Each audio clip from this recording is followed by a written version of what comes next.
Hey scholars, welcome to Gurugrah. This is Komal Prashad.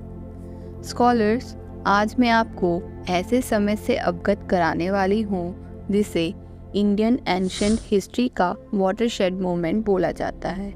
ये कहानी है 6th of 5th century BC की, जब नॉर्थ इंडिया के गंगा यमुना द्वार पे आर्यन कल्चर अपनी पीक पर पहुँच चुका था।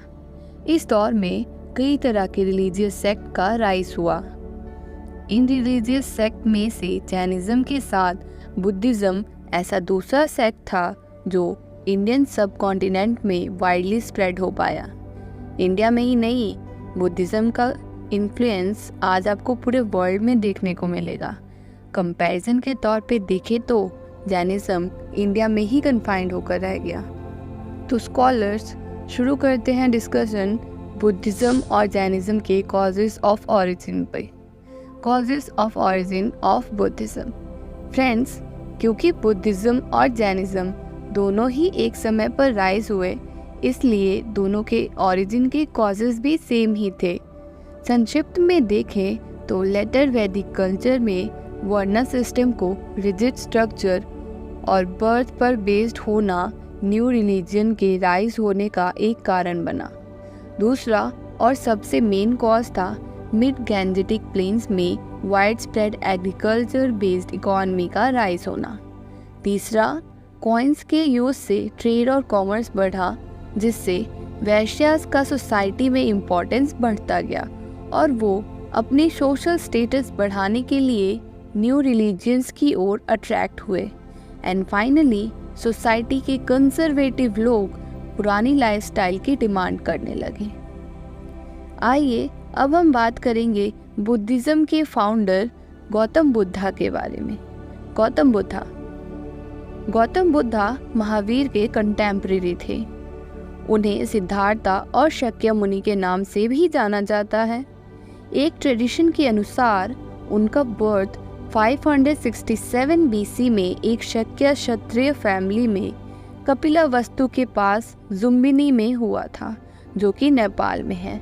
ये जगह आज यूपी के बस्ती डिस्ट्रिक्ट से कुछ ही दूरी पर है। गौतम बुद्धा के फादर वासु के इकलौते लीडर माने जाते हैं। माया देवी उनकी माता कोशलाम डायनेस्टी की एक प्रिंसेस थी। इससे ये साफ है कि बुद्धा एक नोबल फैमिली से बिलोंग करते थे। एक रिपब्लिक स्टेट में रहने के कारण इगैलिटेरियन बिलीव मीन्स समानाधिकारवादी थे। बचपन से ही उनका मेडिटेशन से बड़ा लगाव था। उनकी मैरिज अर्ली एज में ही हो गई थी, लेकिन उन्हें कभी मैरिड लाइफ में इंटरेस्ट नहीं रहा।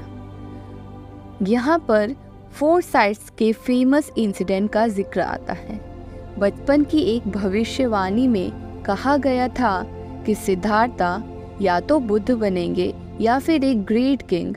अब उनके फादर ने उनको ग्रेट किंग बनने की मंशा रखते हुए उन्हें पैलेस की लग्जरी में बंद करके रखा। 29 साल की उम्र में जब फर्स्ट टाइम वो अपने पैलेस से बाहर निकले तो उन्हें 4 सीन्स दिखाई दिए। पहले उन्हें एक ओल्ड पर्सन यानी बूढ़ा व्यक्ति दिखाई दिया, जिसने उन्हें एजिंग के कॉन्सिक्वेंसेस से अवगत कराया। दूसरे सीन में उन्हें एक सिक पर्सन यानी बीमार व्यक्ति मिला, जिसको कोई डिजीज़ थी। उसने ये बताया कि सारे ह्यूमन बीइंग्स को डिजीज़ और पेन होना निश्चित है।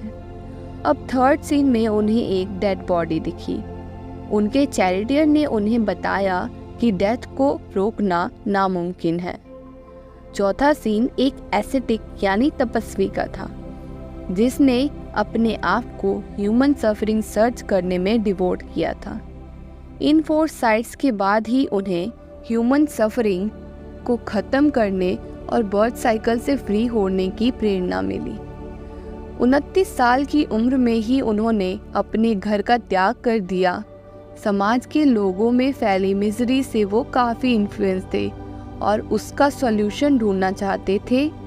7 साल तक वो एक जगह से दूसरी जगह भ्रमण करते रहे और 35 साल की एज में उन्होंने एक पीपल ट्री के नीचे एनलाइटनमेंट को पाया। इसी कारण से इस जगह का नाम बोध गया पड़ा, जो कि आज बिहार में है। इसी के बाद उन्हें दी एनलाइटन वन यानी बुद्ध कहा जाने लगा। अपनी इस लंबी जर्नी में उन्होंने लोगों से अपने आइडियाज शेयर करना चालू किया, जिसे सरमन कहते हैं। पहला सरमन उन्हें सारनाथ बनारस में दिया। उनकी फिजिक काफ़ी स्ट्रॉन्ग थी, जिसके कारण वो काफ़ी लंबी जर्नी कर पाते थे। सिर्फ बारिश के सीज़न में छोड़कर वो लगातार घूमते रहते, मेडिटेट करते और 40 साल तक यही सिलसिला चलता रहा। इस दौरान उन्हें दूसरे सेक्स की सपोर्टर्स जैसे ब्राह्मण्स भी मिले, जिनको उन्होंने आसानी से डिबेट्स में डिफीट किया। उनकी मिशनरी एक्टिविटीज़ ने कभी भी रिच और पुअर, हाई और लो, मैन और वुमेन में डिस्क्रिमिनेट नहीं किया, जो उनके इगैलिटेरियन बिलीव्स का एक एग्जाम्पल है। 487 BC में कुशीनगर में 80 साल की उम्र में उनकी डेथ हो गई। यह जगह आज ईस्टर्न यूपी के देवरिया डिस्ट्रिक्ट की कसिया नाम के विलेज में है। यहाँ ये जानना जरूरी है कि 6th सेंचुरी BC में बुद्ध के एग्जिस्टेंस का कोई आर्कियोलॉजिकल एविडेंस अभी तक नहीं मिला। कौशाम्बी, श्रावस्ती, वाराणसी, वैशाली और राजगृह जैसी सिटीज जिसमें बुद्धा की प्रेजेंस का दावा किया जाता है, वो सभी 5th सेंचुरी BC के बाद ही अर्बनाइज हो पाई।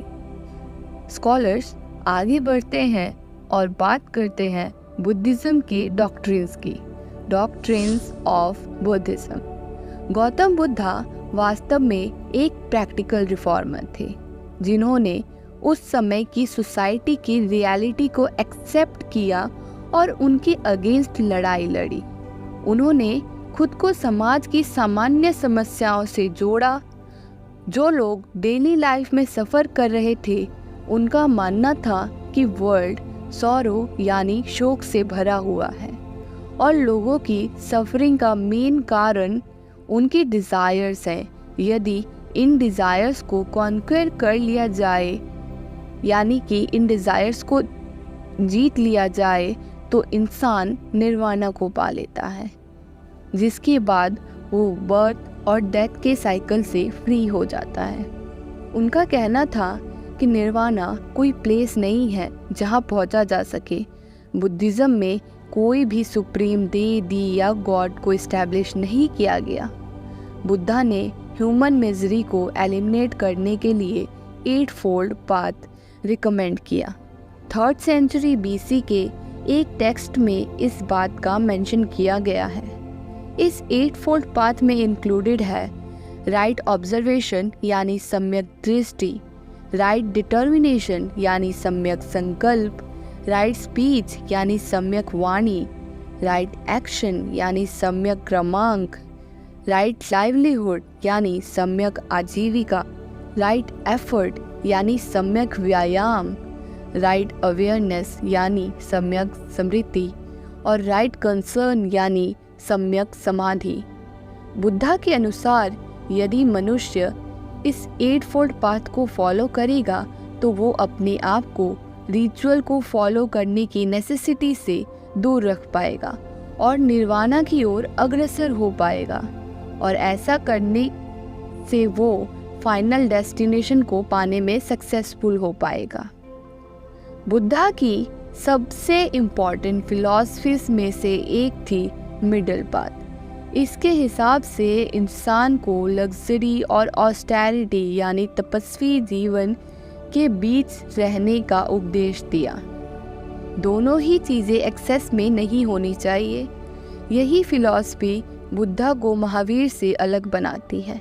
जहाँ महावीर ने स्ट्रिक्ट ऑस्टेरिटी को फॉलो करने के लिए कहा, बुद्धा ने अपने फॉलोअर्स के लिए एक कोड ऑफ कंडक्ट बनाया। उसके प्रिंसिपल्स कुछ इस प्रकार थे। डू नॉट कमिट वायलेंस यानी हिंसा मत करो। Do not covet the property of others यानी दूसरों की संपत्ति की कामना मत करो। डू नॉट यूज़ एंटीऑक्सीडेंट्स यानी मादक द्रव्यों का प्रयोग मत करो। डू नॉट टेल अ लाई यानी झूठ मत बोलो। Do not indulge in sexual misconduct and adultery, यानी व्यभिचार से दूर रहें। आप देखेंगे कि यह टीचिंग्स हमें जैनिज़्म में और बाकी सभी रिलीजन्स में भी देखने को मिलती हैं। बुद्ध के अनुसार हर इंसान खुद ही अपनी हैप्पीनेस के लिए रिस्पॉन्सिबल होता है। ये फीचर बुद्धिज़्म के इंडिविजुअलिस्टिक कंपोनेंट को दर्शाता है। तो स्कॉलर्स जैनिज़्म और बुद्धिज़्म इसी दौर में राइज हुए तो एक नज़र डालते हैं दोनों के डॉक्ट्रिन्स के डिफरेंस पे। Comparison with Jainism, Buddhism cycle of death and birth में बिलीव करता है, जो कि सिर्फ निर्वाणा यानी एनलाइटनमेंट से ब्रेक हो सकता है, जबकि जैनिज़्म इंसान के गुड एंड बैड डीड्स के हिसाब से चलता रहेगा जब तक लिबरेशन अचीव नहीं होती। बुद्धिज़्म में सिन को डिफाइन नहीं किया गया है, जबकि जैनिज़्म में दूसरों को हार्म पहुंचाना हार्म बताया गया है। बुद्धिस्ट टीचिंग के अनुसार लाइफ को सफरिंग बताया गया है, जो डिज़ायर्स के कारण उत्पन्न होती है। 8-fold पाथ को फॉलो करके इंसान इससे बच सकता है। जैनिज़्म सभी लिविंग बींग्स के रिस्पेक्ट पर स्ट्रेस करता है और लिबरेशन का माध्यम 5 वॉल्स बताए गए हैं। बुद्धिज़्म के 2 मेन सेक्ट्स हैं, महायान और हीनायान, और जैनिज़्म के 2 मेन सेक्ट्स हैं जो कि श्वेतांबरास और दिगंबरास हैं।